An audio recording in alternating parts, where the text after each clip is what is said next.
Ito po ang inyong lingkod, Conrado Estrella III, ang kalihim ng Department of Agrarian Reform. Sama-sama natin tuklasin ang mga hakbang na tinatahak ng Department of Agrarian Reform para sa mas maunlad, makatarungan at tunay na reformang agraryo tungo sa layuning sariling lupa para sa bagong bukas na masagana. Uya na ang programang hatod kan Department of Agrarian Reform Bicol. Bitbitan lihitimong putoro na makapaghatod din istoryang kapupurutan ng inspirasyon gikan sa mga lihitimong paraomang benepisyaryo. Kinuno, halos sa iba-ibang probinsya kan rehiyon. Mag-iribahan kita, maghinayo asin mag-antabay para sa kape asin baretang agraryo. Marhay na ang mga ka-agraryo, welcome back sa panibagong episode kang Kape asin Bareta nga Agraryo. Hatod po sa inyo, kan Department of Agrarian Reform Bicol Region and the Project Split. Narunduman ko lang sa episode na kaulita si ka-agraryong lida ng Department of Agrarian Reform Regional Office na dati hali po sa Dar Sorsogon. Ngunyan, ma-focus naman kita na pasadanta ng konti yung mga naging accomplishmento sa Sorsogon. Ngunyan, balikan ta, lalong-lalo na yung mga latest updates sa province of Sorsogon. Kaya ko na po papahalo yun pa mga ka-agraryo, may mga kaibanan kita ng agrarian reform beneficiaries to share their stories, yung naitabang sa Indakan, Project Speed, kan Department of Agrarian Reform, asin yung mga kanya-kanya po nilang storya. Plus, syempre yung mga accomplishmento kan sa tuyang mga opisyal sa likod kan Department of Agrarian Reform. Sabi ko nga po sa inyo, mapasiring kita sa province of Sorsogon. Dahil ko na po papahalo yun pa. Ansaro sa mga bisita po niya to sa Kapesin Baretang Agraryo niya na pagkaaga, siya po nakapagtapos ng kolehiyo kan taong 1988 sa kurso po tabing Bachelor of Science in Civil Engineering sa University of San Carlos, Cebu. Medyo harayo pero digdi po siya nagsisilbing niyan sa rehiyon kan Bicol. Kan taong 1989 hasta 1990, ipinadagos niya po ang sa iyang pag-aadal kung sa nakuha siya nakakuha siya ng kabilugan 36 units sa Bachelor of Science in Secondary Education. Sa taong 2018, digdi niya man po naguno ang sa iyang master's degree sa Public Administration kung sa siya po nakapagtapos sa graduate school kan Osmeña Colleges. Nagpuon ang sa iya pong paglaog sa opisina kan Department of Agrarian Reform taong 1991 hasta 1992 bilang Clerk 3 sa opisina de probinsya kan Masbate. Sa kaparehong taon, 1992, mga ka-agraryo, siya po naging assistant statistician na siyang kinaputan niya sa labi po sa 10 taon, particularmente nasagkot sa taong 2003. Sa kapareho pong taon, 2003, digdi man po siya naging Agrarian Reform Program Technologist sagkot taong 2015. Nagpadagos po ang sa iya pong pagtaas sa iyang posisyon sa kaparehong taong 2015 kung saan siya po naging Agrarian Reform Program Officer 2 sa iyang kinaputan sa loob ni 5 taon sa 2020. Or dahil po sa iya po mga ka-agraryo padagos na pagkamuot na mas maprotehiran na si maipasabuot ang karapatan kay mga paraomang benepisyaryo. Siya po na talagang Municipal Agrarian Reform Program Officer kan 2020 sa 2022. Sa kaparehong taon, 2022, liwat na nataunan ng onraan sa iya pong panagos na pag-siservisyo kan dagos na magtaas pa ang sa iyang posisyon as Chief Agrarian Reform Program Officer sa 2025. Mga ka-agraryo, sa panagos na paghiras asin pagpapahiling ng marhay na futuro sa sektor ng agrikultura asin pagsiservisyo publiko, kanakaaging bulan na kan Pebrero, i-congratulate na taon-taon. Sa presenting taon, siya man po na-designar bilang OIC Provincial Agrarian Reform Program Officer 2 kan Department of Agrarian Provincial Office of Sorsogon. Bali siya ang nagsalida kay ka-agraryong NIDA. Kung marunduman in the last episode, mga ka-agraryo sa tuya pong ipinapabisto ang presenting namamayo sa opisina ni Provincia kan Dar Sorsogon, Parpo 2, Eleanor F. Torres o si ka-agraryong Biding. Ka-agraryong Biding, marhing na aga, kamusta? Magandang umaga, ka-agraryo dyan. At sa ating mga listeners at mga taga-subaybay sa inyong program. Good morning po. Hopefully, we are doing well, ka-agrarium bidding. And kami po yung mapalad na nandito po kayo sa Kapesin Baretang Agrario sa Bongo Rancho na hatod ng Department of Agrarian Reform at Project Split. Dahil ko napapahalo yun kasi ang programa din ini is maabot sa mga agrarian reform beneficiaries niya. Ito, ka-agrarium parpo bidding, congratulations sa imo pong designation bilang pamayog kang Department of Agrarian Reform Sorsogon. Alagan, syempre, sa ngunyan, balita mi po, sunod-sunod sa ino pong naging accomplishment sa halipot pa lang po tabing panahon, pwede niyo po ba tabing maiistorya sa mungyaan sa ino pong naaabutan trayumpo sa nasambitan na pong probinsya?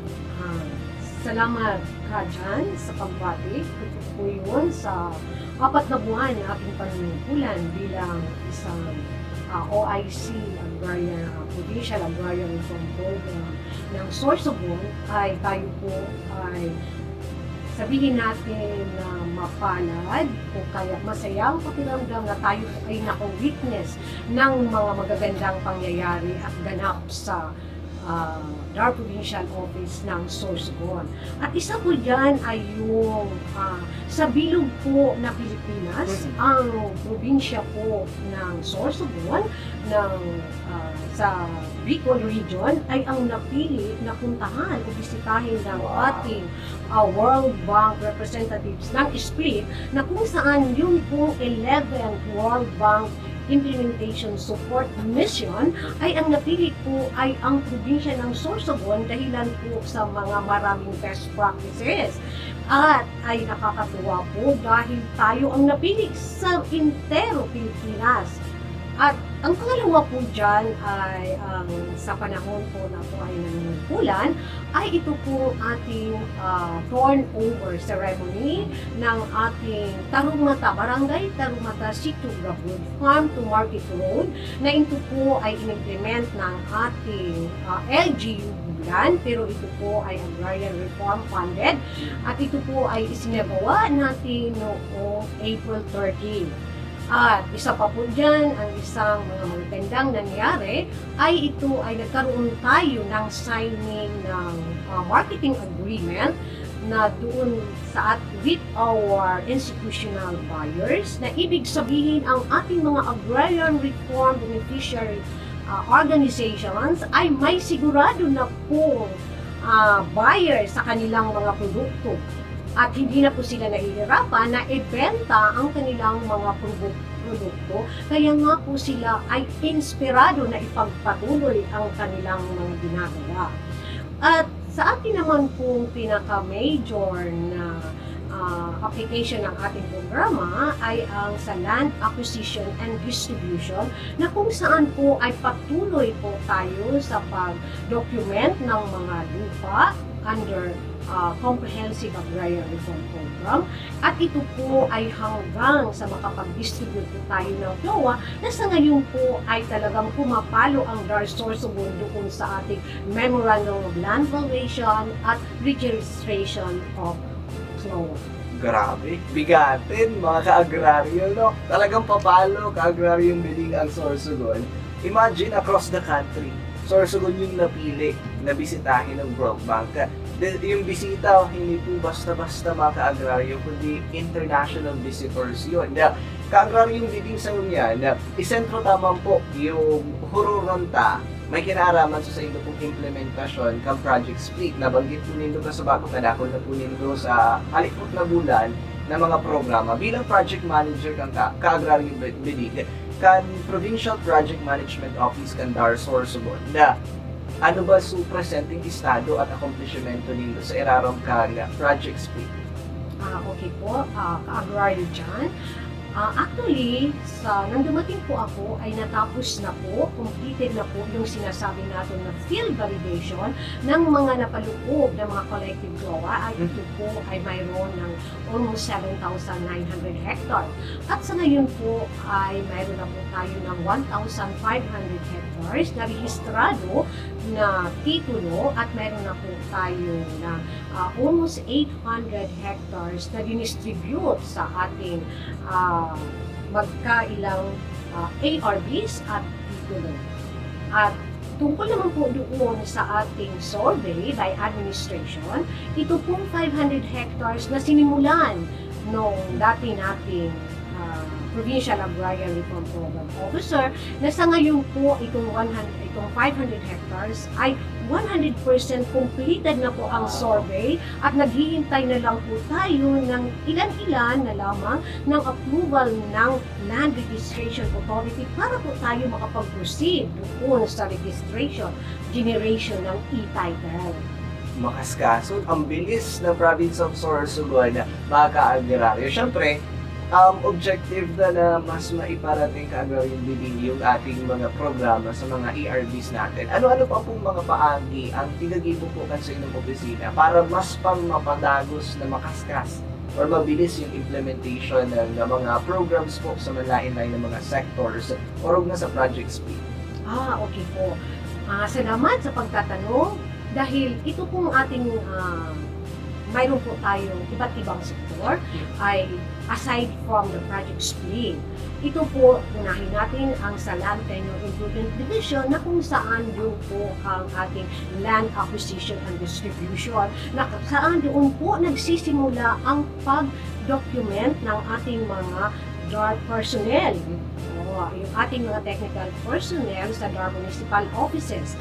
At kasabay din po dyan ang bigay o pag-issue ng Land Bank of the Philippines ng Memorandum of Land Valuation at kasabay din po dyan yung ating mga land holdings na sinasako para magkaroon ng approved subdivision plan na siya po ang kailangan para magkaroon tayo ng Memorandum of Land Valuation at patuloy sa pag-generate ng titulo. Doon naman po sa ating support services ay patuloy tayo sa pag-coordinate sa iba't ibang program partners para po doon sa ating agrarian mercado, para doon sa ating trade fair, doon sa ating farm to market road. In fact, meron tayo ngayon ng ongoing na farm to market road at meron pa tayong nasa level natin yung mga proposals ng ating mga LGU. At doon naman po sa ating legal na sektor ay talagang pinapaspasan natin na yung lahat ng mga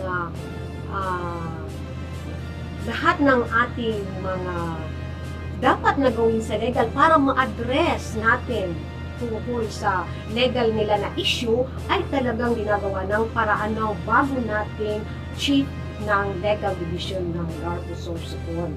At dito naman po sa Project to Split ay talaga pong nag-hire tayo ng mga bagong DARMO technical support staff para po makatulong sa pagtrabaho at mapadali ang pag-deliver natin kung ano yung ine-expect sa atin ng DAR Central Office. So ang 15 po na munisipyo ay mayroon po ng tig-iisang DARMO technical support staff under contract of service ng Project Split. Nahiling ko ito mga ka-agraryo. Visit din do sa Facebook page ng Department of Agrarian Reform Sorsogon, pwede rin sa Albay, sa Regional Office, yaon naman sa mga update. Natapos pala yung orientation po nila sa Department of Agrarian Reform Sorsogon. Tamang-tama ka-agrarian dinig. Nakulong kitang pinag-uulayan mo niyan na mga naging po nindo in the span of few months. Second quarter na po tabi kita kan taon ngayong 2025. Ano po ba ang mga dapat pa natong abangan? Pasensya na i-spill ko na sa mga ka-agraryo, especially sa province of Sorsogon. Iba po ba kamo mga activities as in mga programa na gigibukon po sa masunod na mga aldaw, simana, or bulan? Salamat at tayo ay nabigyan ng pagkakataon na ating ipaalam sa ating tagapagkinig, hindi po lamang sa mga Sorsoganon. Sa darating po na June 20 ay naka-schedule po tayo ng regional title distribution. Kasama po dyan ang ating e-title na kumbaga siya ang produkto ng ating Project Split at yung regular title na yun ay sa ating land acquisition and distribution at yung ating cookroom ay sa probinsya ng Sorsogon ay mayroon po tayong 200 na participants o delegates na dadalhin sa Kamsur na doon po gaganapin na kung saan ito ay sa pamumuno ni BBM ng ating presidente Ferdinand Marcos Jr. at ating butihing kalihim ng DAR na si Secretary Estrella. Grabe po pala, no? Nakulon na mga ka-agraryo, no? Digdi po sa Tuya, sa province of Sorsogon, nakulong mga accomplishment ang Department of Agrarian Reform. Pero syempre, ka-agraryong biling, sipot ka lang muna. Syempre, babalikan na kataon-taon.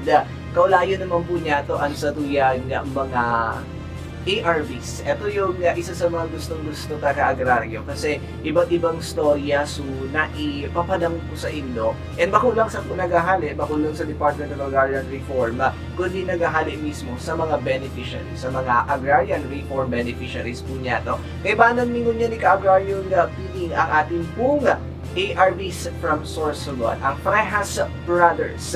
Kasi halik pa po sa indang ama bilang ARVs din po awarded with individual e-title na kung saan talaga isa sa mga beneficiaries ng Department of Agrarian Reform. And actually itong Frejas Brothers, mga ka-agraryo, ay na-featured na and na-highlight na during the 11th WBM visit sa Sorsogon for Project Split Implementation. And gusto ko syempre, digdi sa Kapresident Baretang Agraryo, madadangog po niya ito sinda. Madadangog kaso sa inda pong storya. Just a week after yung WBM visit, yung ama po nila, sad to say, ay binawian ng buhay due to heart attack while, of course, nasa pag-uuma, farming, na nag-uumaduman sa awarded lot or daga na yao na po sa sainda. Siyempre, yun nga ang kaugmahan din na itao sa sainda, siyempre na ipapasa po sa sainda po mga aki. So ngunyan, inoton na siguro si ka-agraryong Jovic, digdi po sa programa. Haputon ta ka-agraryong Jovic, perang taon na po kamong nag-uuma asin na nagkukultibar po kan sa indo pong daga. Kung babatugan po natin sa papa namon, halos almost na po 39 years. Aluyo na po. Apo, kami man po, nakatabang mo po kami sa iya, siguro mga 19 years old po ako. Hanggang po niya na may asawa na po, so may mga hakita po.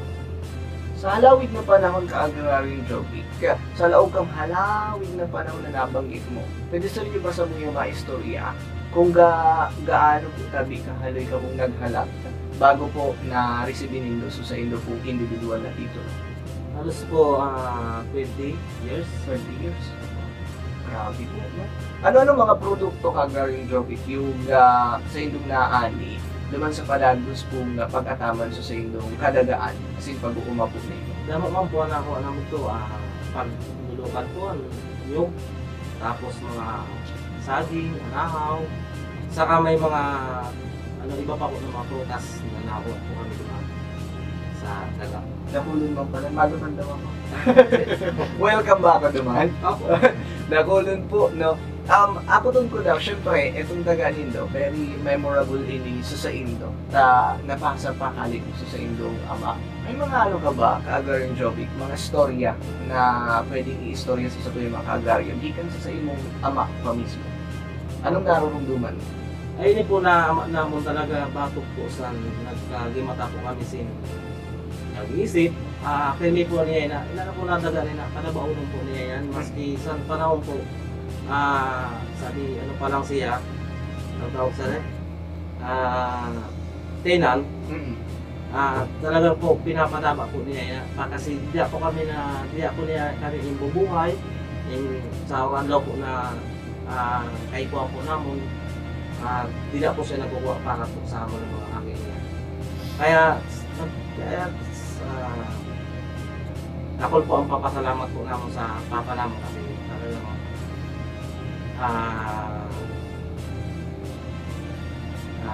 talagang tidak po niya na binuhos ang buhay po niya para po sa amon. Siya din nagturo sa inyo, nagturo sa inyo mag-uma? Opo, siya po ang nagturo sa amon kung paano ang pag-uma. Kaya dako-dako po ang tinabang niya sa mga aking.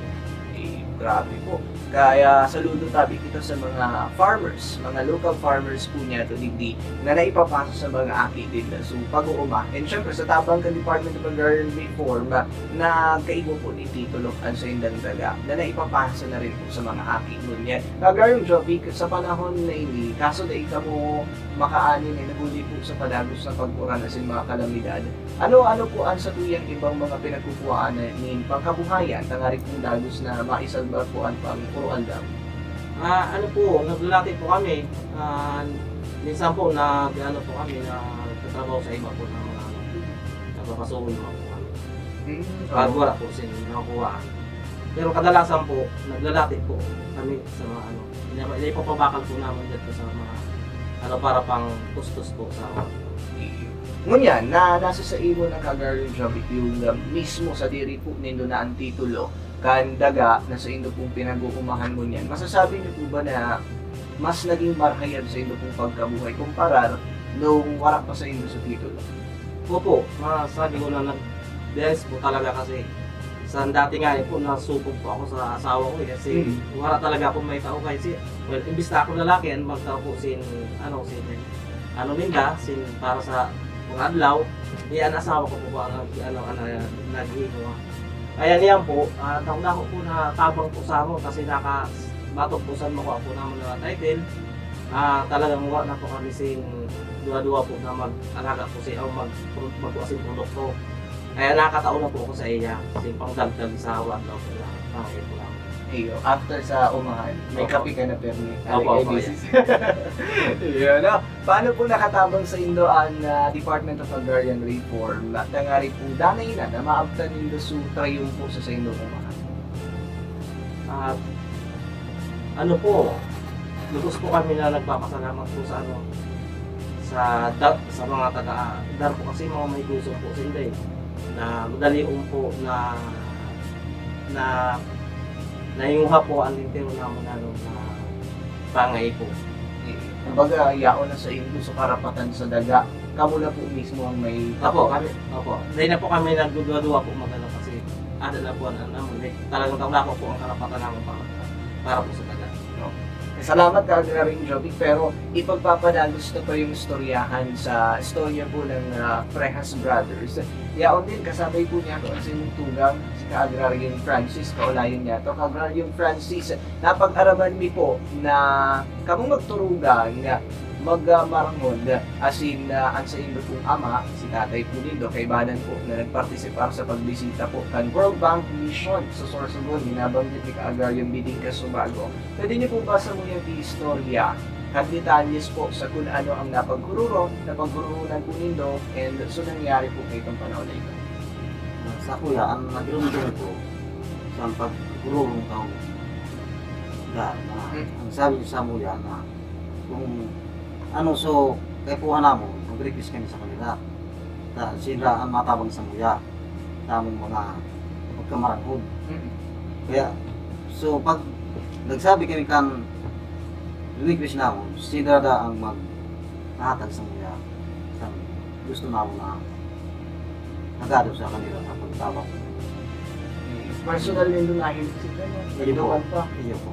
Talagang maumahon pag araw kayo na may mga bisita across the country, kamo yung mga napipili, nahihiling personally yung situation, yung ano bang pwede maitabang, yung naitabang na po nila. Idagdag talaga ka-Agrarian Francis sa sarukmanan sa inyong pong ama sa mga nakaresibin ng titulo at uminaging mga panahon na alagad po dahil sa kagurangan as in panahon siya man po na maaram na sa kinakban sa uminagi pong mga nagkaperang mga bulan. Agrarian Francis, personal taka pong nakaputod para sa imo.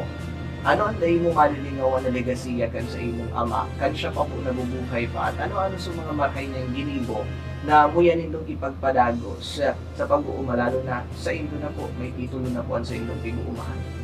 Ito po ka among ama. Batutusan, namulat po ako. Pero lang po ang sasabi niya sa amin na magturugang na pahalaga namin sa pagbuhay ng daga na yung pagsasaka. Kung tayo po na pag tanuman namin po, tatanuman po namin si dakon na nyug, saging, kung ano-ano pa po kay para pag-abot siyang panahon may maaari po kami. Hindi ko po nalimutan sa kaniya ang pagsabi niya sa amin na pahalagahan ang pagbuhay at pahalagahan ang pagtanim para pag-abot sa panahon maraming maaari hindi lang kay kami pati yung kaakuha-kuhan pa na yung makukuha. Yun po ang sinasabi niya sa amin palagi. From Dumonindo ito mga ka-agrarya, pahalagahan ang pagtatanong. Tailing Unindo, so ama ni ka-agraryong Francis and ka-agraryong Jovic, yung pagkabuhay na ipasa pa po sa inda. And sabi nga rin ni ka-agraryong Francis, maipapasa pasagod sa mga apo. Kaya yung mga kabataan niya na nagmamaawot sa farming or nawawala yung direction sa farming, Tailing Unindo pag tugutan yung stigma or yung discrimination na sa tamili para o maka dahil ka na makakapagtapos, dahil ginhawa, kundi kung wala sila, wala makitang makakaon mga ka-agraryo. No? Balikan ko lang, isingin ko lang, balikan ko si ka-agraryong Jovic. Ka-agraryong Jovic, ikaw po, anong mga legacy kan sa imong ama na dahil mo man ba nilingawan?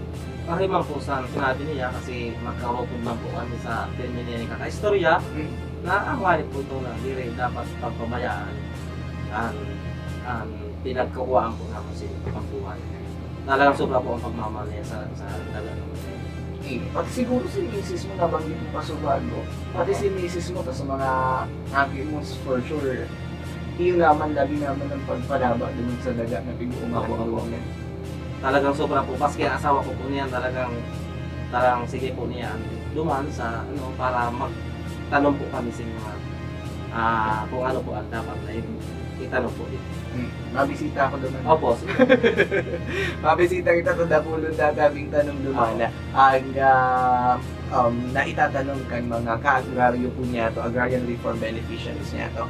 Mga ka-agraryo, syempre, dahil ako matugot na si ka-agraryo Jovic kasi ka-agraryo Francis, dahil ma-approbit sa rana na ining pagkakataon na ini na ipaabot ang sa indang mensahe orog na sa indang mga pasasalamat ulit na naging parte sila kan pagkakaigwanin sa diring titulo. Dadamog kita ka-agraryong Jovic, ka-agraryong Francis sa bilog na rehiyon kan Bicol and nakikinig kita sa Facebook live program sa Kapesin Baretang Agraryo. Mensahe mo, inutot na si ka-agraryong Jovic. Ang mensahe ko lang po, kung iba po kita sa pagkakataon na sila sa dinamay tao po sa aton, palagaan po natin ang tiro po na tinao po sa atin sa ating gobyerno po para po aday po masayang. Kaya po talagang pasigurong po natin. Sige. Si ka-agraryong Francis, baka may mensahe ka ka-agraryong Francis. Ako tabi, message ko man tabi sa mga pares namo na magsasaka, palagan tabi niyo na duta na ipalagan sa mga niyo para pag-abot kang panahon. Kahit gumawa kang titulo na hinatag sa tuya, palagaan po natin yan. Siyempre, ka-agraryong Francis, ka-agraryong Jovic, dahil pwedeng pasalamatan. So, mga very important person sa likod ka ng titulo nito, sa likod ka mga tabang puso sa ilo. Baka may gusto ka po tabi pasalamatan. Ako po nagpapasalamat pa ako sa atong presidente na si Pangulong Marcos tabi at si Sik tabi, sekretary Australia po. Nagpapasalamat po kami dahil sa inyo po nakamtan po namin ang sarili namong titulo na nawato na po namin tigululat. So matulong po, lalo na po sa mga agrarian po, sa DAR po. Pasalamat po kami sa Indo, Gabos na Super po makaiging sa nila. sa sobra po, halos po nagsasagra po sila sa dulot para mahiling lang po nila yan. Kaya sa mga agrarian reform beneficiaries niya ito dyan, halat-halat po sa nagamo na dakulo pa pinagtatrabaho ang DAR, especially sa Sorsogon, para makuha po nito sa indong mga titulo. Babalikan ko syempre, dahil pwede, si ka-agrarian bidding sa satuyang programa. Syempre, bago po tabi kita magtapos, para po ano po mensahe po nito sa mga Sorsogano na tangarig po nagdadabog sila tangarig yung mga programa maipaabot sa inda and baka may gusto po tabi ka mong pasalamatan. Go ahead. Ay, maraming salamat ka-agraryo dyan dahil sa oportunidad na to at naibahagi namin, naipaalam sa publiko, hindi lang po sa mga Sorsoganon, itong mga matagumpay na ganap ng probinsya ng Sorsogon.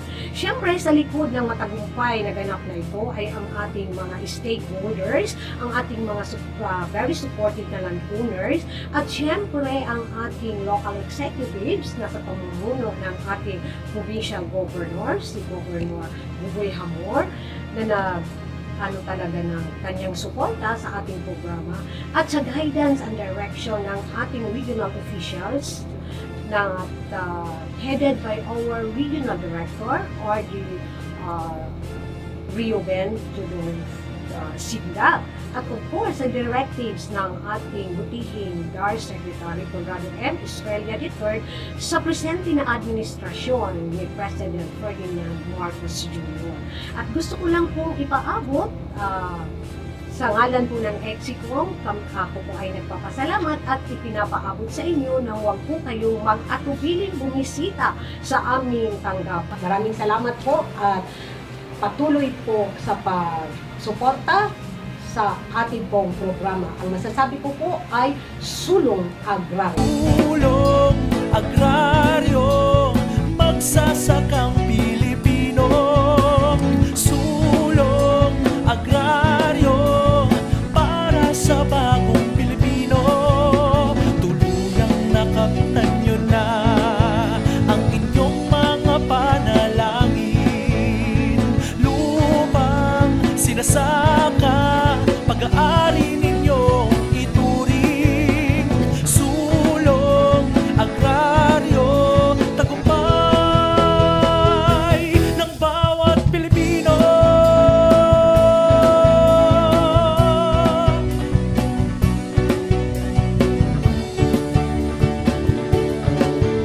Diyos mabalo sa mga tumutok na gantabay. See you there sa province of Sorsogon pag nakabisita kita, especially yung mga agrarian reform beneficiaries po niya to. Laoman, ang masunod na mga storya, masunod na mga programa under Project Split at Department of Agrarian Reform Sorsogon. Ako po sa liwat, ang sa indong nakasabay, ka-agraryong John Salonga sa panibagong episode kang Kape Asin Baretang Agraryo. Diyos mabalos, Sulong Agraryo. Sa indong nadango, ang naging katiripunan kan mga istorya kapupurutan nin inspirasyon na ginuno gikan sa dedikasyon na makapaghatod nin lehitimong serbisyo publiko. Iniyan, Kape Asin Baretang Agraryo. Patuloy po tayong magkaisa para sa kapakanan ng ating mga magsasaka. Hanggang sa susunod, muli natin tuklasin ang mga hakbang para sa maunlad, makatarungan at tunay na reformang agraryo tungo sa layuning sariling lupa para sa bagong bukas na masagana.